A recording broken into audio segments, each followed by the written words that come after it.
let's actually go back to their guidelines here that you know, I'm going to roll with until I get the new ones from ESPN, which I've actually asked for to be emailed, and then the the gentleman said right here. Let me pull up that tweet again if we can.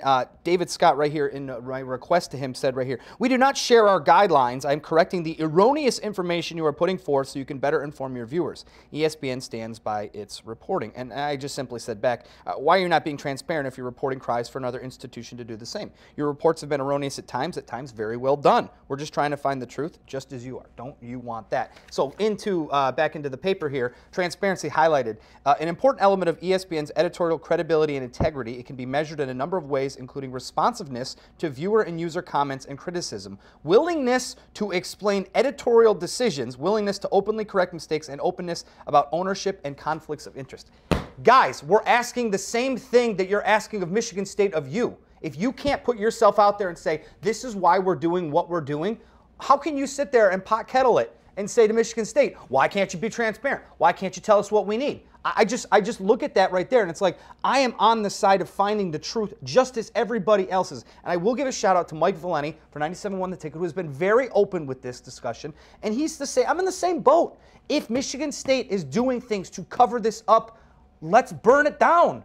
Get everybody out of there who's in problem. But the problem is right now we're just throwing accusations against the wall and seeing if they stick. And I have a problem with that. Well, the bigger problem that I have with it is you have taken the focus from where it should be. Bingo. On the monster that was Larry Nassar and everything that he did. We're not talking about that anymore. Boom. We're going to Izzo. Izzo, what's up with this walk-on? Izzo, what's going on with this? What's going on with that? We're not even talking about the person we should be talking about and the reform that should happen. We're now caught up on ESPN is almost like we got to prove that we're right. We got to find something to justify this report. You put up the big Izzo, the big D'Antonio, and the little Larry Nassar on the graphic and then say, oh, well, that was just a graphic mistake. No, it wasn't. We all know. We've worked in the media. Did they admit that was a graphic mistake? No, because they're not saying anything. Doing anything. No, and I took a huge issue with that too. But I think, again, the original ESPN or Outside the Lines report, whatever you want to actually call it, to me, what they were trying to do was not connect the dots between Larry Nassar and Mark D'Antonio and Tom Izzo, even if it was portrayed in that way, because they were in the same, documentary, same story. They were in the same images. Shot of Nassar, what they were shot trying of to do D'Antonio. was, okay, in the athletic department, inside the university, is there a lack of the right people having the information, the right people reporting it to the right, areas of, people that need to have the information? That's the thing that I think they're trying to do.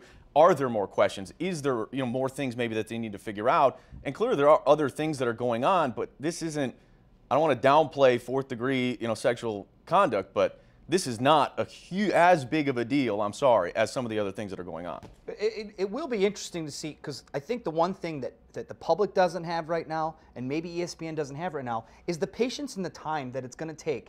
Because as Rico pointed out very, very astutely, look, these departments, these police departments, all these FOIA requests, that's not like somebody sitting at their computer twiddling their thumbs going, well, I don't have anything to do today. Right. This has to go through a lot of different channels and a lot of different levels for everybody to be on the same page, so that if a sergeant comes out or a captain comes out and starts talking, that it's not, disconnected with what the department's doing, because that only makes it look like, oh, these guys don't know what they're doing. Right. It's going to take a little bit of time, so calm down.